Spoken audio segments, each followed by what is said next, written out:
அறிவுன்னா என்னென்னா, அவரவர் அறிவு அப்படின்னா, அவரவரால் ஏற்றுக்க முடிவது தான் அறிவு. என்னால் இதைத்தான்ப்பா ஏற்றுக்க முடியும், என்னால் நீ சொல்கிறத நம்பவே முடியல, என்ன நீ ஏற்றுக்கவே முடியல, அப்போ அதுதான் அவருடைய அறிவு.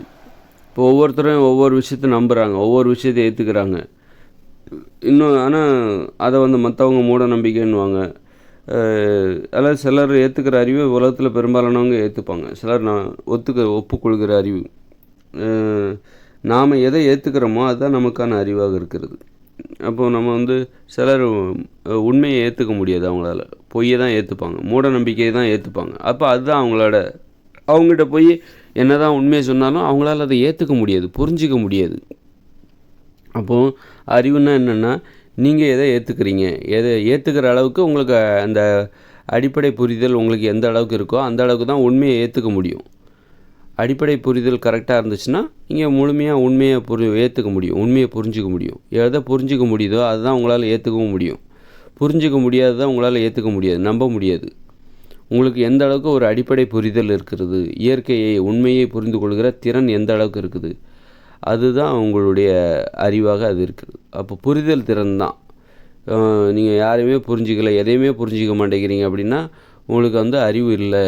புரிதல் திறன் எந்த அளவுக்கு அழகாக எந்த அளவுக்கு இந்த வாழ்க்கையை, உலகத்தை, மக்களுடைய இயல்புகளை, பண்புகளை, மனுஷங்களோட குணத்தை நீங்கள் எந்த அளவுக்கு புரிஞ்சுக்கிறீங்க, அதுதான் உங்களுடைய அறிவாக நீங்கள் அது இருக்கிறது. அப்போது வந்து புரிதல் திறன் தான். நாம் எதை ஏற்றுக்கிறோம், என்னால் எதை ஏற்றுக்க முடியும், நீ சொல்கிற உண்மையை என்னால் நீ வந்து பூமி உருண்டைன்னு சொல்கிற, என்னால் ஏற்றுக்கவே முடியலப்பா, அது எப்படிப்பா உருண்டையாக இருக்க முடியும், நான் பார்க்குறது சமமாக தானே தெரியுது, இந்த ரோடெல்லாம் சமமாக தானே இருக்குது, உருண்டைன்னா என்ன வளைவாக தானே இருக்கணும் அப்படின்னு சொல்லி அப்போ அந்த அளவுக்கு தான் அவங்க புரிஞ்சு வச்சுக்கிறாங்க, அந்த அளவுக்கு தான் அதை ஏற்றுக்க அவங்களால முடியும். பூமி உருண்டைங்கிறத வந்து அவங்களால நம்பவே முடியல, ஏற்றுக்கவே முடியல. அப்போ அதுதான் அவங்களுடைய அறிவாக இருந்திருக்கு. அப்போ அது உருண்டைங்கிறத நம்புறதுக்கு அதுக்கு தகுந்தாற் போன்ற ஒரு புரிதல் தேவைப்படுது.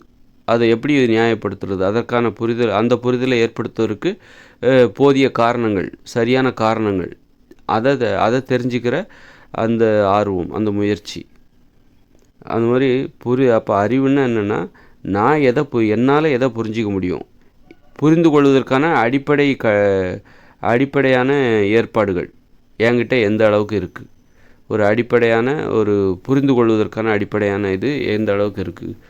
அதனால் புரிதல் தான். நீ புரிஞ்சிக்கிற முறை எப்படி இருக்குது அப்படின்னா, சின்ன வயசில் ஒரு அம்மாவும் ஒரு குழந்தையும் எப்படி புரிஞ்சுக்கிறாங்க ஒருத்தர், அதுதான் நம்முடைய புரிதல் திறனை தீர்மானிக்கிறது. ஒரு அம்மா வந்து குழந்தைய புரிஞ்சிக்கவே இல்லைன்னா அப்போ அந்த குழந்தையும் அம்மாவை புரிஞ்சிக்காது. அப்படி தான் மூட நம்பிக்கை வரும். உண்மையை புரிஞ்சிக்க ஒரு அம்மா வந்து எப்போவுமே ஒரு குழந்தைய புரிஞ்சிக்காமல் எடுப்புலாம் அடிக்கிறாங்க, சடார் புடார்னு அடிக்கிறாங்க. அப்போ அந்த குழந்தை வந்து குழந்தைய அம்மா புரிஞ்சிக்கவே இல்லை, மென்மையான அந்த குழந்தையின் உணர்வுகளை மென்மையாக புரிஞ்சிக்கவே இல்லை. சும்மா வன்மையாக தடார் புட்டார்னு கிட்டி இது கெட்ட வார்த்தை போட்டு திட்டுற, அடிக்கிற, டிமால் முதுகில் அடிக்கிறது. இப்படின்னா அப்போ அந்த அம்மாவுக்கும் ஒரு புரிதல் திறன் இல்லை, அந்த குழந்தைக்கும் புரிதல் திறன் என்பது அம்மாவால் கற்றுக் கொடுக்கப்பட்டது தான். அம்மாவிடம் இருக்கிற அந்த புரிதல் திறன் இல்லாமையே அந்த குழந்தை கற்றுக்கும். இப்படி தான் வந்து புரிதல் திறனே இருக்காது. இப்படி தான் அறிவுங்கிறது இல்லாமலே போதும். அப்போ அந்த குழந்தையால் அறிவுங்கிறது இருக்காது. அதனால் உண்மையை ஏற்றுக்கவே முடியாது. ஏன்னா அந்த குழந்தைக்கு புரிதல் திறனே இல்லை. அது அந்த அம்மாவால் கற்றுக் கொடுக்கப்பட்டது. அது பெற்றோர்கள் வந்து குழந்தைகளை, அம்மாவும் சரி அப்பாவும் சரி, குழந்தைகளை போட்டு அடிப்பாங்க, டிமால்னு அடிச்சிட்ருப்பாங்க, புரிஞ்சிக்கவே மாட்டாங்க. மென்மையான சின்ன விஷயங்களை கூட எப்படி அந்த குழந்தைகளை வந்து அது குழந்தை அழுவுது, பிடிவாதத்தில் அழுவுது அப்படின்னா அதை எப்படி சமாதானப்படுத்துறது, அதுக்குன்னு ஒரு வழி இருக்குது. இறங்கி போய் குழந்தையாக மாறி போய் அதுக்கு புரிய வச்சு அதை சமாதானப்படுத்தணும். 2 அடி போட்டால் அமைதியாகிடும் அப்படின்னு போட்டு டிமால்னு அடிக்கிறது. அப்புறம் அந்த குழந்தைக்கு புரிதல், அப்போ அந்த குழந்தைய புரிஞ்சுக்கிற திறன் பெற்றோர்களுக்கு இல்லை. அந்த குழந்தைக்கும் அந்த அம்மாவை வந்து தப்பாக புரிஞ்சுப்பாங்க, அடிப்பாங்க. இவங்க இறங்கி நமக்கிட்ட இப்படி இறங்கி வந்து புரிய வச்சா நாம் சமாதானம் அடைவோம் அப்படிங்கிற அந்த உண்மையை அந்த குழந்தைக்கு தெரியாது. அப்போது ஒரு குழந்தையே வந்து ஒரு அம்மா இறங்கி வந்து சமாதானப்படுத்தும் போது அந்த குழந்தை, அழுதுகிட்டு இருந்த குழந்தை அப்படி அமைதியாகிடும். அப்போ அந்த குழந்தையே தன்னை புரிஞ்சிக்குது, ஓஹோ நம்மக்கிட்ட இப்படி வந்து சொன்னால் நாம் அடங்கிடுவோம் அது அப்படின்னு அந்த குழந்தைக்கே தன்னை புரிஞ்சுக்கிறதுக்கு ஒரு வாய்ப்பை அந்த பெற்றோர்கள் ஏற்படுத்தி கொடுக்கணும். அதனால் புரிதல் திறன் இருந்தால் தான் ஏன் அந்த உலகத்தில் உண்மையை புரிஞ்சிக்க முடியல, அப்படின்னா உண்மையை ஏன் புரிஞ்சுக்க, இயற்கை அறிவு ஏன் மக்கள்கிட்ட இல்லை, மூட நம்பிக்கை ஏன் அப்படி மறைஞ்சு போச்சுன்னா, இந்த பெற்றோர்கள் குழந்தைகள்கிட்ட போய் மென்மையாக குழந்தைகளோட இயல்புக்குள்ளே இறங்கி மென்மையாக ஒரு குழந்தைக்கு எப்படி ஒரு விஷயத்தை புரிய வைக்கணும் அப்படிங்கிற, ஒரு குழந்தைகிட்ட எப்படி மென்மையாக தானே தூக்குறோம், ஒரு குழந்தைய தூக்கும்போது கவனமாக தூக்குறோம், அப்படி தானே? அது மாதிரி கவனமாக அவர்களை கையாள வேண்டும், கவனமாக பேசணும், கவனமாக பழக வேண்டும், குழந்தைகளிடத்தில் கவனமாக பழகணும், ஒரு விஷயத்தை உணர்த்தணும், புரிய வைக்கணும், புரிய வைப்பதற்காக முயற்சி செய்யணும். அடிச்சிட்டா புரிஞ்சிடும், அடிக்கு பயந்து நாம் சொல்கிறத அந்த குழந்தை கேட்க வைக்கக்கூடாது. அந்த குழந்தை கேட்கணும் அப்படின்னா சில டைமில் அடிதான் அவர்களுக்கு புரிய வைக்கும் அப்படின்னா, அப்போ அந்த இடத்துல அடியை பயன்படுத்தணும், அதுவும் மெதுவாக தான் பயன்படுத்தணும். டம்முன்னு போட்டு அடிக்கக்கூடாது. டம்முன்னு போட்டு அடிக்க வைக்கிற, சூடு போடுறது, இந்த மாதிரியெல்லாம் அதிர்ச்சி, இதெல்லாம் இந்த மாதிரி அப்புறம் அவ்வளோதான், அந்த புரிதல் திறனே காலியாகிடும். புரிதல் திறன்கிறது நெளிவு சுழிவு சார்ந்தது, நுட்பம் நிறைந்தது. ஒரு குழந்தைக்கு ஒரு அம்மா தன்னை புரிய வைக்கணும், ஒரு விஷயத்தை புரிய வைக்கணும், ஒரு பிரச்சனையை புரிய வைக்கணும், அதுக்கு தகுந்த மாதிரி குழந்தைக்கு அதான் கற்பனை திறன்றது. குழந்தைக்கு எப்படி புரிய வைக்கலாம், குழந்தைகளை ஆராய்ச்சி பண்ணணும், குழந்தைத்தனத்தை ஆராய்ச்சி பண்ணி இறங்கி போய் வளைஞ்சு போய் நெளிஞ்சு போய் அப்படி போய் குழந்தைக்கு பம்மி போய் குழந்தைகள்கிட்ட உருண்டு போய் இப்படியெல்லாம் போய் அந்த குழந்தைக்கு ஒரு வித்தை காட்டணும். அப்படி வித்தை காட்டி அதை புரிய வைக்கணும், மென்மையாக புரிய வைக்கணும், ஏற்றுக்கிற மாதிரி குழந்தை போல் பேசி அப்படி புரிய வைக்கணும். சில டைமில் கொஞ்சம் கடுமை காட்டணும், அதே நேரத்தில் அதுலேயும் அந்த கடுமையிலையும் ஒரு குழந்தையை ஏற்றுக்கொள்கிற அந்த கடுமை.